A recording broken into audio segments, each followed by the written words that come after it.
Енді мына мемлекеттік деңгейде қарасақ, онда әрине бұл тек қана мен болған замандағы елшіліктің істеген істері емес.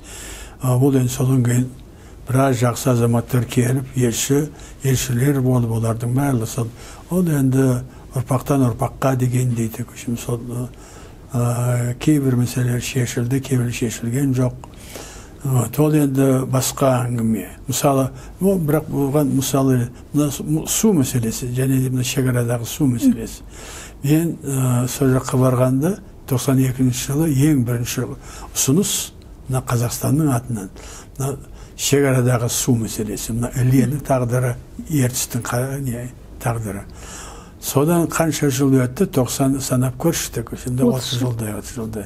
Сонда ылғи сол кәдімгі бір мазақ қылғандай. Қытай бұл мәселені зерттеп жатыр деген. Одан басқа жауап жоқ ешқандай. Екі арада өздері үлкен су құйма. Содан енді қанша бергісі келеді, сонша береді бізге.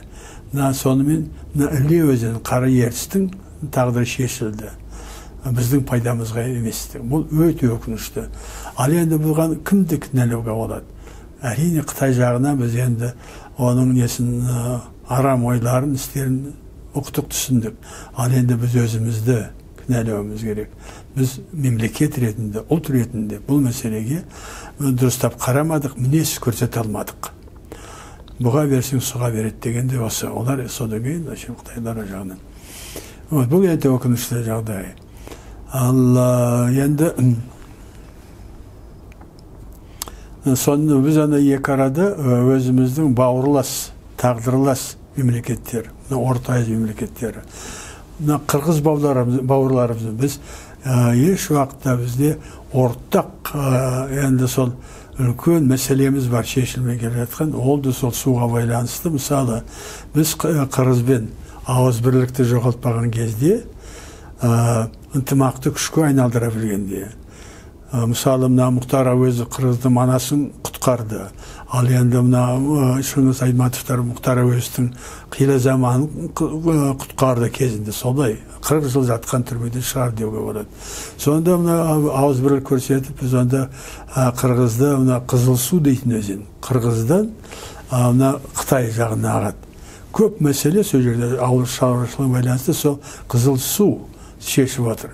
Ал енді Қырғыз бізге аққан суға пұл сұрайды, ақша сұрайды. Ал енді сол жаққа Қытайға барған сол ешқандай талап қоймайды Қытайлардың алдында. Өйткені олар да жалғыз. Ал енді олар арқасы қазақ бар, Орта Азия бар деген сезім туса оларда. Олар мүлде басқаша сөйлесер еді Қытаймен. Онда ортақ табыс жеміс сөзі ортақ болар еді. Ол да өте өкінішті жағдай. Демек, біз Қытайға кінә тартқанда, сол Қытай сен осындайсың деп арамдығың бар дегенде, ең бірінші өзіміздің кім екенімізді жақсы білуіміз керек. Біздің ұлттық мемлекеттік мүддеміз не? Қытайлар олар өте жақсы біледі өздерінің мемлекеттік мүддесін. Соған бұл өкініші. Ал енді қуанышты жағдай ең бірінші Қытайға барғанда Наурыз мерекесін, сонда Пекиннің өзінде бір 500 жанұя қазақтар. Олар сол жерде тұрады. Олар сондай қуана, сескеніп әрине, бұрын болмаған тәжірибе ғой. Жинадық оларды елшілікке. Олардан сол қазақтан шыққан бір генералдары бар, өте беделді Қытайдың өзінде. Сол кісі келіп, сонда Наурызды атап өттік. Олар көздерінен жас алып өткені Пекинде, Қытайда бірінші рет Наурыз солай аталып өтті. Ол өткен. Екінші, Абайдың қара сөздерін дұрыстап Қытай тілін аударуға біраз әрекет жасадық. Сонда қазақтар көп Қытай тілін өте жақсы білетін. Соның ішінде Қытай әдебиеттің үлкен сыйлығының иелері бар. Солар ат салысып барлығы. Олар қолдан қолға алып, оны жақсартып. Демек, Абай Қытай тілінде қара сөздер өте жақсы. Ойнап шықты, сонда керемет жақсы. мен оған да қуанамын. Соны ал енді шығарғанда біз өзіміз ақша төлеп елшіліктен соны ал бірінші несін басылымы сол болды. Бұл әбден қуануға тұратын жағдайлар. Сол. Ал енді тағы да бір Қытай әрине бір сескенеміз, қауіптенеміз де. Ал бірақ та менің үлкен олжам кәдімгідей адами жақсы қасиеттері бар Қытайлармен кездескен. Біреу емес, екеу емес. Олар ақындар, ғалымдар. Енді олар қаншама соланы 1,5 миллиардтағы халық болса да олар соланы кеуде көтеріп, ана бізге онда мінез көрсетпейді. Өте үлкен тәрбие, көне есті. Бұрыннан олар ештеңені ұмытпай, ана 7-8 ғасырлар таң дәуірі. Сол кезде оларға Қытайға біздің түрк бабаларымыздың мәдениеті өте үлкен әсер еткен. Соны олар мақтап, ақ киізімізді мақтап, Либо дейтін ақындары. Қандай керемет жақсы.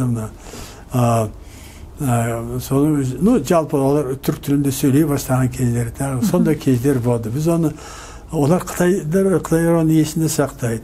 Біз ешқандай қазір сол қолда тұрған алтынымызды қазір оған дұрыстап бағалай білмейміз. Біздің әсерімізді Қытайға.